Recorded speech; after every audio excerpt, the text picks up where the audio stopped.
Hello friends, welcome to my channel online learning website. हम लोग आज बात करेंगे फ्लाई एश क्या होता है, कैसे इसको कैलकुलेशन करते हैं। तो दोस्तों, अगर हम लोग बात करें फ्लाई एश की, तो when using a fly ash as a filler in rubber, researcher often express the amount of fly ash use as a percentage of the total filter या एज PHR। PHR क्या होता है? Parts per 100 रबड़। आगे बात करते हैं, तो यहाँ पे हम लोग इसको डिटेल में पढ़ेंगे। Detail breakdown of how to fly ash is calculated and use in rubber application. तो आगे देखते हैं, तो fly ash as a filler, यानी फंक्शन क्या है इसका कि fly ash a by product of burning coal can be used as a cost effective and eco friendly rubber in rubber mixing, potentially replacing some of the carbon black या silica. इसके benefits क्या हैं?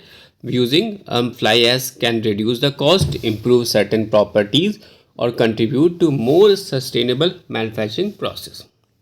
Example की बात करें तो researchers have explored using fly ash as a co filler with carbon black in synthetic rubber यानी SBR, और some study have investigated the use of fly ash in the tyre application. सबसे ये tyre application में ज़्यादा हम इसको utilisation देखते हैं। अब बात करते हैं कैलकुलेशन और क्वांटिफिकेशन में। तो पहले हमने बात किया PHR क्या है? Parts per 100 rubber. The most common way to express the amount of filler that is including fly ash in as in PHR, the means the weight of the filler is expressed as parts per 100 parts of रबड़। आगे example बात करें, जैसे कि rubber mix है as a 50 PHR, यानी parts per 100 rubber to of total filler, and 10 PHR जो है that is the fly ash है। तब क्या होगा? 10 fly ash constitute 20% of the total filler content, यानी 10/50 इंटू 100%। नेक्स्ट है total filler content. Total filler content की बात करें तो researcher often keep the total filler content that is a carbon black, silica और fly ash constant while varying the proportion of fly ash. Example के लिए बात करें तो जैसे कि study might hold the total filler content जो है वो एट 50 PHR, यानी parts per 100 rubber, while varying the fly ash content जो होगा 0 से 10 PHR है।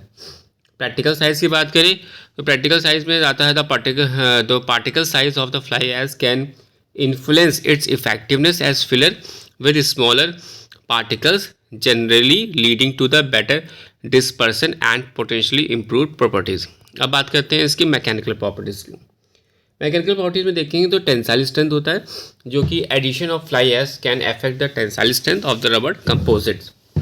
हार्डनेस, जो फ्लाई एश से होता है, can also influence the hardness of the rubber composite. Other property बात करें कि researcher also investigate other mechanical properties like elongation at break and modulus.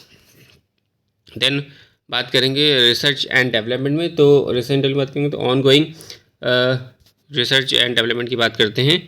तो रिसर्च एंड डेवलपमेंट में research continue to investigate the fly ash in रबड़ application, exploring different properties, different types of fly ash, particle size and rubber types।